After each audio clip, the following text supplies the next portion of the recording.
6.3 지방선거 광양시장으로 당선된 박성현 당선인의 취임을 앞두고 광양대전환위원회가 광양시 실국과소를 대상으로 시정 인수활동을 진행하고 취임 후 시정 운영을 위한 준비 작업에 임하고 있습니다. 본 방송사는 6월 18일 오후 광양시 성왕동 성왕스포츠센터 2층에 마련된 광양대전환위원회 사무실을 찾아 박성현 당선인을 만나 시정 인수에 임하는 각오와 앞으로의 시정 운영 계획을 인터뷰를 통해 들었습니다. 시청자 여러분 안녕하십니까? 오늘은 박성현 광양시장 당선인을 모시고 정책과 비전을 듣는 시간을 마련했습니다. 당선인께서 인수위원회에 당부한 가장 중요한 메시지는 무엇이었는지 말씀해 주십시오. 예, 반갑습니다. 광양시장 당선인 박성현입니다.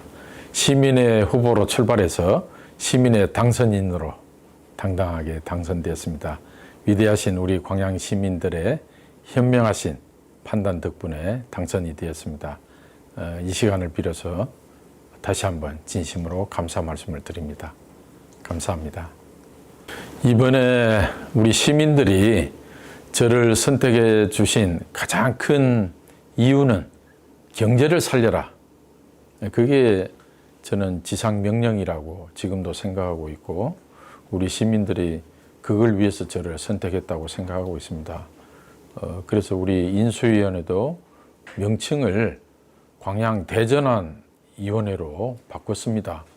그래서 거기에 1번을 경제를 살려라. 초점을 경제에 맞췄습니다. 그래서 우리 대전환위원회에도 제가 첫 주문은 지금 경제가 어렵다. 그동안 우리가 철강산업 호황으로 인해서 광양이 그동안은 풍족하게 살아왔지만 지금 너무 어렵다. 이제 경제 살리는데 모든 초점을 맞춰달라는 게 첫 번째였고, 두 번째는 미래 먹거리. 이제 우리는 10년, 20년, 30년을 내다보고 준비를 하자. 그런 두 가지 주문을 했습니다. 당선인으로서 시정의 연속성이 필요한 부분은 무엇이라고 생각하시는지 말씀해 주십시오. 이번 저희들이 지자체가 민선국입니다.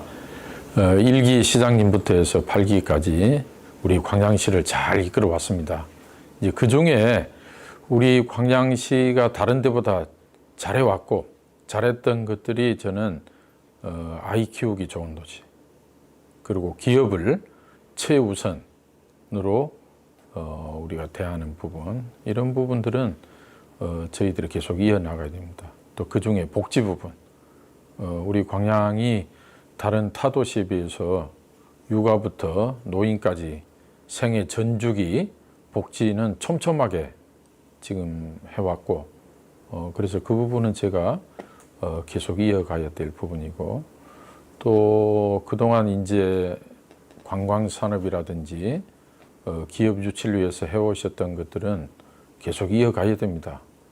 그러니까 연속성이 필요한 사업들이 반드시 있습니다. 그런 부분들은 제가 철저히 조사해서 이어갈 수 있도록 그렇게 할 계획입니다.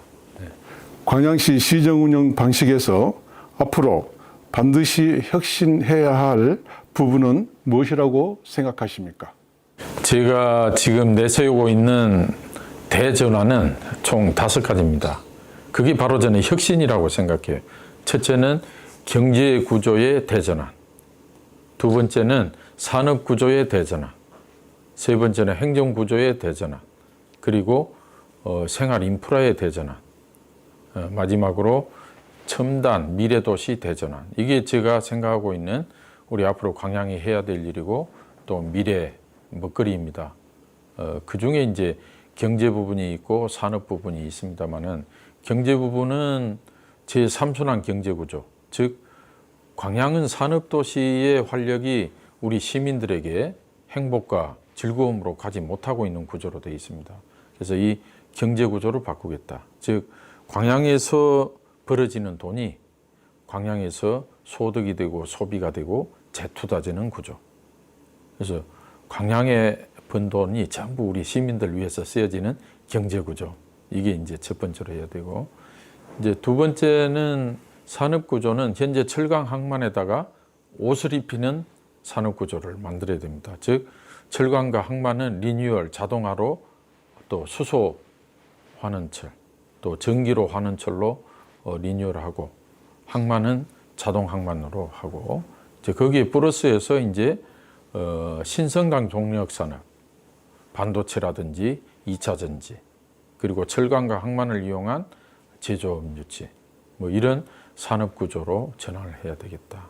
이제 행정 구조는 사실은 그동안 우리나라 공직자들이 시민이나 국민을 최우수 고객으로 대우지 않았다고 저는 생각합니다. 그래서 저는 열린 시정, 시민이 주인이 되는 시정을 꼭 만들고 싶습니다. 그래서 우리 공직자들이 어느 누구보다도 시민을 주인으로 섬기는 행정 구조로 꼭 바꿔야 될, 또 그렇게 하려고 합니다.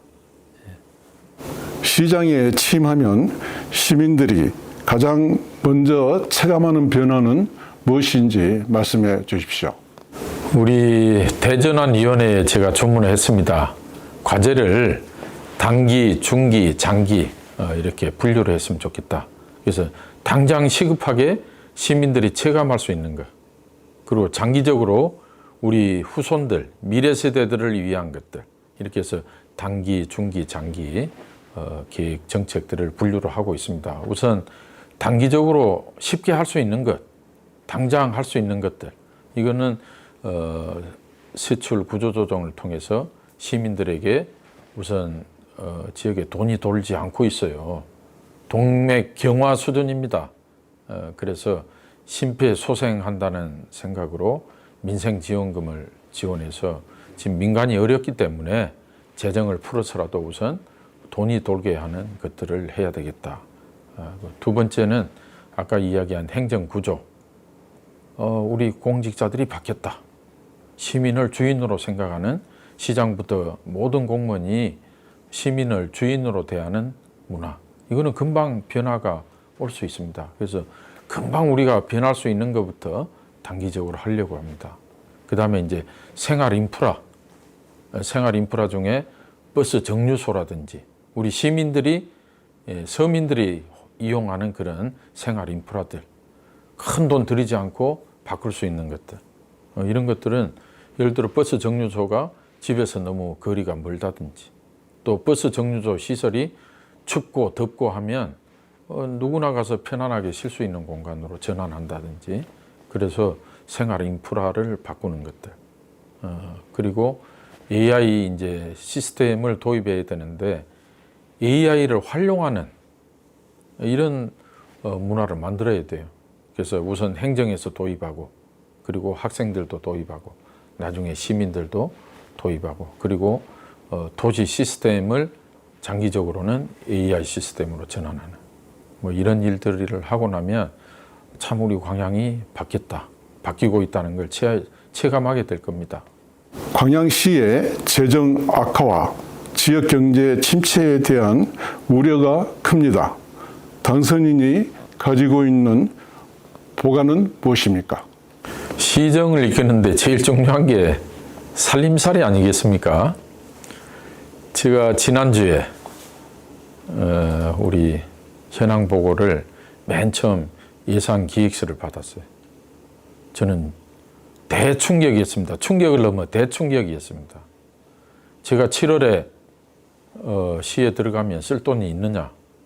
제로랍니다.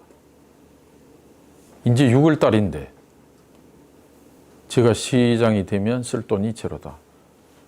그래서 저는 잘못 들었나 했었는데, 더 충격적인 것은 제가 쓸 돈이 제로인 것도 충격이지만 연말까지 마이너스 650억. 그 이야기를 듣고 저는 깜짝 놀랐어요. 작년에 우리가 420억의 부채를 발행할 때 이미 예견됐던 상황이 아닙니까? 그럼 26년도 예산을 짤 때 당연히 그런 걸 고려해서 예산을 짜야죠. 근데 올 연말까지 이대로 진행하면 마이너스 650억이라는 이런 예산을 짜는 지자체가 있겠습니까? 우리 시골에 개 모임을 해도 개원이 몇 명이고 회비가 몇 명이고, 그래서 올해 수입은 얼마니, 경조사비는 얼마를 지출하고 동네 계모임도 그 계산 다 하잖아요. 근데 명석히 호남의 심장, 경제의 심장 도시라는 우리 광양이 이제 6월 달인데 새롭게 출범하는 민성구기 시장이 쓸 돈이 제로에다가 연말까지 650억을 마이너스를 만들어 놓고 이걸 메꿔라. 도대체 이거는 우리 대한민국에 아마 사상 유례 없을 거고 있을 수 없는 일입니다. 그렇지만 이걸 그냥 지켜볼 수는 없잖아요. 그래서 첫째는 모든 세출을 제로 베이스에서 다시 점검하겠다. 그래서 필요 불급한 예산이 있는지, 또 공정률 50% 미만 국도비 매칭하는 사업들 연기하든지 취소하든지 반납하든지 세출을 과감하게 구조조정할 겁니다. 그렇게 해서 연말까지 지금과 같은 이런 심각한 상황은 만들지 말아야 되겠다. 그 다음에 이제 재원 확보입니다. 지금 아직 체납되어 있는 것들이 있는지, 또 기업일을 하나라도 더 유치해서 지방세를 늘릴 방법이 있는지, 그리고 국도비 확보 방안, 또 전남 강주 통합에 따른 지금 인센티브 약 연간 5조 원씩 오는 것 중에 최대한 많이 우리 광양에 가지고 오는 방법. 그 다음에 국세가 올해 좀 많이 거칠 것 같아요. 예상보다. 그렇게 되면 교부세나 보조금이 조금 늘 것 같고, 뭐 이런저런 여러 가지를 통해서 올해 살림은 가능하면 마이너스 650억에서 벗어날 수 있도록 그렇게 하려고 합니다. 당선인으로서 선거에서 자신을 지지해준 유권자와 지지하지 않은 유권자들에게 전할 각각의 말씀이 있다면 무엇입니까? 이제 선거는 막을 내렸습니다. 선거 과정에서는 지지하는 후보가 있을 거고 또 지지 않는 후보도 있을 거예요. 이제 선거가 막을 내렸습니다. 이제 우선 저부터 저는 제 지지자만을 위한 시장이 되지는 않겠습니다. 시민을 위한 시장이 될 겁니다. 그렇게 해서 이제는 우리 광양의 선거 문화를 바꿔야 됩니다. 오로지 네거티브, 오로지 상대 후보를 쓰러뜨리고 살아남으려 하는 이런 선거 문화는 이제 마무리해야 됩니다. 정책과 비전으로 선거를 하고 그러면 효율성이 안 남을 거 아니에요. 근데 우리 광양의 지금 선거 문화는 선거가 끝나도 효율성이 너무나 남습니다. 이제 바꿔야 합니다. 그 앞장을 제가 서겠습니다. 그래서 저를 지지하셨던 지지하지 않았던 시민을 바라보고 시장으로서 또 지역의 일꾼으로서 모두 통합과 상생하는 광양시의 문화를 저부터 솔선수범해서 이끌도록 하겠습니다. 끝으로 광양시 공직자들과 시민들에게 다짐의 말씀이 있으시다면 말씀해 주십시오. 위대한 우리 광양 시민 여러분, 저는 여러분들이 우리 대한민국에서 가장 위대하신 시민이라고 저는 자부하고 있습니다. 우리 위대하신 광양 시민들은 주어진 선택권을 현명하게 행사할 줄 압니다. 아마 무소속 5연속 당선을 시킨 시민은 우리 대한민국에서 사상 유례가 없고 앞으로도 전무후무할 걸로 저는 예상합니다. 즉 우리 광양 시민들은 옷 색깔을 보고 후보를 선택하지 않습니다. 우리 광양 시민들은 역량과 미래 비전과 인물을 보고 지금까지 선택해 왔습니다. 이번에도 우리 광양 시민들에게는 옷보다는 미래 비전을 선택했다고 저는 생각하고 있습니다. 그래서 저는 우리 광양 시민 여러분들을 진심으로 존경합니다.